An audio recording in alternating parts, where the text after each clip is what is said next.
Hello everyone, welcome to Smith blog. চলো আজকের ব্লগটা শুরু করছি। তো মাঝ রাতে আমাদের চাঁদ দেখে ব্লগ শুরু করতে ইচ্ছে করলো। তো দেখো ওরা কি করছে। এসির ফিল্টারটা কিন্তু খারাপ হয়ে গেছে, সরি খারাপ না, নোংরা হয়ে গেছে। এটা কদিন পর পরই পরিষ্কার করতে হয়, তো সেটাই এখন করা হচ্ছিল। আর রায়ের কিন্তু অলরেডি জ্বর চলে এসছে। তো রায়ের জ্বরটা এখন কি অবস্থা চলো তোমাদের সঙ্গে শেয়ার করি। আর আগের দিন দেখেইছো তোমরা, ইলিশ মাছ এনেছিল, ওই মাছটাই এখন রান্না করছি। সকাল সকাল ইলিশ মাছের ভাজা দিয়ে কিন্তু সবাই ভাত খেয়ে নিয়েছে। আর এখন তরকারি সব করব। একটু জ্বরটা থামলে কিন্তু বেশ রায় খেলা করছে, আর না হলে আবার ওর কান্নাকাটি শুরু হয়ে যাচ্ছে। তো মেয়ের জ্বর, তাই ভালোভাবে ব্লগও করা হয়নি। কোনো রকম করছি আর কি, ব্লগটা না করলেই নয়, সেটাই মেনটেন করার জন্য রেগুলারলি। তো এই যে সর্ষে ইলিশও হয়ে গেছে, আর এইদিকে কাঁকরোল ভেজেছি, আর সর্ষে ইলিশ করেছি, আর বেগুন আলু দিয়ে মাছের ঝোল করেছি। যেরকম বেশি কিছু রান্না আজকেও তেমন কিছু হয়নি, এগুলোই। মানে এবার ভাই এসছে, আমি এতটা ব্যস্ত হয়ে পড়েছি রায়ের জন্য যে ভালো মন্দ রান্না করাই হচ্ছে না। ভেবে রেখেছি কত কিছু রান্না করবো, রায়ের শরীর খারাপের জন্য তেমন কিছু হলো না।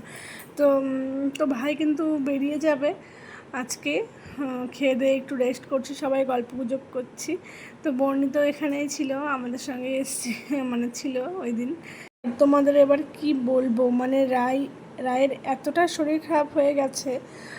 ভেবেছিলাম জ্বর উঠেছে, ওষুধ খাওয়ালে কমে যাবে, ডাক্তারও নিয়ে গেছিলাম। যেহেতু জানি ওর 3 দিন আগে জ্বর সারবে না, ডাক্তারের কাছে আগে থেকেই নিয়ে যাই। পরে শেষ মুহূর্তে নিতে হবেই, সেজন্য আগেই চলে গিয়েছিলাম। সেটা আর ব্লগ করা হয়নি। মনটাও আমার খারাপ ছিল। 2 দিন পর মেয়েটা শুধু জ্বর উঠছে, এটাই প্রবলেম। রায়ের জ্বরটা উঠে যাচ্ছে কেন বা বুঝতে পারছি না।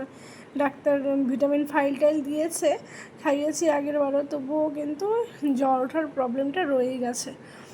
এমনি আর কোনো তেমন প্রবলেম নেই, ওই জ্বরটাই ওঠে বারবার, এটাই খারাপ লাগে। আর উঠলে কি বলো তো, 3 দিন 4 দিন থেকে যায়। খাওয়া দাওয়া তো ছেড়েই দিয়েছে, তো একটু বেদানার জুস টুস এসব করেই খাওয়াচ্ছি। দুধটুকু শুধু খাচ্ছে, আর ভারী খাবার কোনো কিছুই খাচ্ছে না। মানে জোর করলে হয়তো বমি করছে, ওই জন্য বেশি জোরও করছি না। যা 1-2 বার নেবে, জোর করে আরেকটু দিতে যাবো, তখন হয়তো বমি করে সব ভাসাবে। তো এই যে ভাইয়ের কিন্তু যাওয়ার সময় হয়ে গেছে, ও বেরিয়ে যাবে এখনই। আর রায় একটু ভালো থাকছে, তারপরে কিন্তু ঘ্যান ঘ্যান শুরু হয়ে যাচ্ছে। মানে একটু জ্বরটা এলেই ওর শরীরটা খারাপ লাগছে, নাহলে কিন্তু বেশ খেলছিল, সবই করছিল। যে এখন বলছে মামার সঙ্গে যাবে, আমাকে জামা খুলে দাও। ও মামার সঙ্গে এখন যাবে, ওকে নাকি এখন নতুন জামা পরিয়ে দিতে হবে। তো ভাই একটু ঘুরিয়ে নিয়ে এলো, ওর বাবা এসছে, তো বাবাও একটু ঘোরালো, যেন মনটা একটু ভালো হয়, ওটাই আর কি। আর মামা চলে যাবে, আরও মন তো খারাপ হবে, যাই না কি করবে। এখনও যদিও অতটা বুঝতে পারে না, মানে আসলে মিশে যায়, আবার গেলে যে খুব কান্নাকাটি করবে সেটা নয়। যাওয়ার পরে মানে তেমন কিছু করেনি, কিছু বলেনি। আর আজকে ভাই যাওয়ার পরে একটা কেকের অর্ডার ছিল, মানে তো ভাই যাওয়ার পরেই বানিয়েছি। আর আসলে না, অনেক দিন ভাবছিলাম কেক কী করে বানাই, তোমাদের সঙ্গে শেয়ার করব, বাট সেইভাবে হচ্ছিল না। তো আজকে ভাবলাম একটু রাই ঘুমিয়েছে, তো ওই ফাঁকে একটু ভিডিও করে নিই, আর ভালো করে কেকটা বানিয়েও নিই এই ফাঁকে সন্ধ্যাবেলা। তো এই যে একের পর এক তো দিচ্ছি, চেষ্টা করি। মানে আমি অতটা এখনও পাকাপোক্ত হইনি। টেস্টটা দারুণ হয়, এটা কোনো মানে সন্দেহ নেই। টেস্টের কথা আমাকে সবাই বলে। নিজের কেক তো নিজে খেতে ভালো লাগে না, মানে কেক আগে এত ভালোবাসতাম, বাট নিজে করে না আর খেতে ইচ্ছে করে না। বাট আমি যতদূর আমার কেক খেয়েছে সবাই কিন্তু টেস্টটা একদম বলেছে দোকানের থেকে অনেক টেস্ট ভালো। ফ্রেশ এমনি অবভিয়াসলি কেক তো মানে টেস্ট হবেই। আর তাছাড়া মানে কী বলো তো, ওই নিরামিষ কেকটা বেশি টেস্ট হয়। এগলেস কেক তো, সেই জন্য টেস্টটা বেশি হয়, কারণ জিনিসটা অন্যরকম থাকে কেকে। আর এগ কেক তো সবাই খেয়েই থাকে, মানে টেস্টটা একই রকম। আর এটা একটু এগলেস তো, সেই জন্য টেস্টটা কিন্তু বেশি হয়। নর্মালি এগলেস কেকের দামও একটু বেশি হয়, বাট আমি সেটা নিতে পারি না, কারণ দামটা যখনই বেশি বলবো তখন আর কেউ নিতে চাইবে না। সেই জন্য কিন্তু যেটা না ধরলেই নয়, একদম মিনিমাম প্রাইসটাই আমি রাখি। সেইভাবে বিজনেস আমি করতে পারি না, মানে মুখের ওপর বলতে পারি না, আর বললেও হয়তো মানে কী ভাববে, সেই জন্য আর কি যতটুকু রাখার দরকার, না রাখলে না হয় এতটুকুই রাখি। আর মাঝে সব সময় তো আমার অর্ডার থাকে না, আমার তো মাঝে মাঝে থাকে, মাঝে মাঝে থাকে না। আর যখন থাকে তখন করে দেওয়ারই চেষ্টা করি আমি, আর টাকা পয়সার জন্য আর কাউকে না করি না, যতটুকুই বলে সেই রকমভাবেই করে দেওয়ার চেষ্টা করি। তো মোটামুটি ডিজাইন ফিজাইন ঠিকঠাক হয়, আরও প্র্যাকটিস দরকার, বাচ্চা নিয়ে অতটা প্র্যাকটিস করতে পারি না, আরও হাতের কাজ আরও স্পিড হবে, আরও ভালো ফিনিশিং হবে, প্র্যাকটিসটা খুব দরকার। বাট আমি প্র্যাকটিস তো একদমই করতে পারি না, যতটুকু অর্ডার আসে সেইটুকুই আমি দেওয়ার চেষ্টা করি। টেস্ট 100-100 যেরকম মানে হওয়ার কথা সেই রকমই।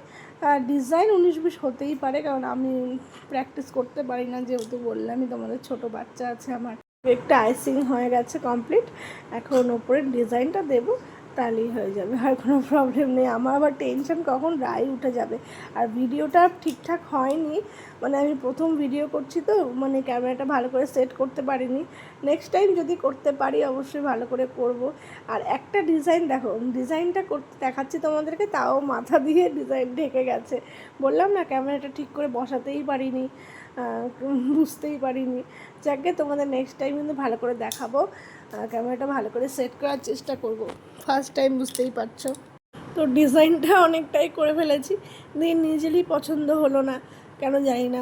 এটা করব একটা ছেলের বার্থডে, মানে আমাদের রিলেটিভের মধ্যেই, তো সেই জন্য ভালো লাগবে কি না, তারপর আবার তুলে ফেললাম, দিয়ে এই সিম্পল ডিজাইনটা করেই ছেড়ে দিয়েছি। ততক্ষণে রায় উঠে গেছে যে ভালো কিছু নেক্সট ট্রাই করব আমি ডিজাইন, সেটার কিন্তু সময় ছিল না, দিয়ে আমি অবশেষে এইরকম করেই রেখে দিয়েছি। যেহেতু রাতের বেলা কেকটা নেবে, এখন প্রায় সন্ধে হয়ে গেছে, এখন আমি কেকটা বানালাম তো 2 ঘন্টা তো সেট হতেই হবে, আর যখন নিতে আসবে তখন নিশ্চয়ই আমি কেকটা বানিয়ে দেবো না।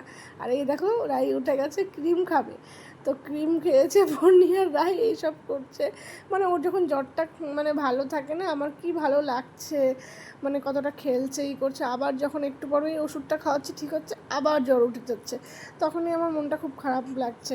বাচ্চা কাচ্চার সত্যি শরীর খারাপ হলে খুব খুব খারাপ লাগে, মানে বলার কথা না, এতটা খারাপ লাগে। তখন মনে হয় কেন যে হয় শরীর খারাপ, আরও যত্ন করবো, আরও দেখে রাখবো।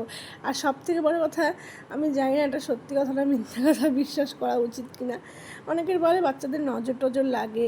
মাঝে মাঝে যখন শরীরটা খারাপ হয়ে যায় তখন মনে করি সত্যি ওদের নজর টজর লেগেছে, বড়দের কথাগুলো বিশ্বাস করতে ইচ্ছা করে। যখন আবার ঠিক হয়ে যায় তখন হ্যাঁ নজর টজর ওইসব লাগে নাকি, ওসব বাজে কথা, বিশ্বাস করতে ইচ্ছে করে না। মানে মায়ের মন তো, শরীর খারাপ হলেই মনে হয় ঠিকই নজরই বোধহয় লেগেছে, কেন ঠিক হচ্ছে না, আবার এইসব আর কি। তো সন্ধ্যাবেলায় সব বাচ্চা কাচ্চা ছিল, চাউমিন করেছি, বাচ্চাগুলো আছে, ওরা থাকলে একটু আমি হাবিজাবি করে একটু দিই, ভালো লাগে আমার, না হলে তো একা ঘরে আর করা হয় না। তো এটাই, এই যে হ্যাঁ রাতের বেলা ঘুমিয়ে গেছে, তাড়াতাড়ি ঘুমিয়েছে, আবার জ্বর এসেছিলো, ওষুধ খাইয়েছি, এত খারাপ লাগছে না, মানে কিছুই ভালো লাগছে না। যাকে যদি ভালো লাগে কিছু অবশ্যই কিন্তু সাবস্ক্রাইব করো চ্যানেলটি, একটা লাইক করো, কমেন্টস করে বলো কেমন লেগেছে। তো রায়ের জন্য কিন্তু মশারি লাগিয়ে তারপর এসি জ্বালাই, তা ও আবার গরমে শুতে পারে না। তো আজকে টাটা, দেখা হচ্ছে নেক্সট।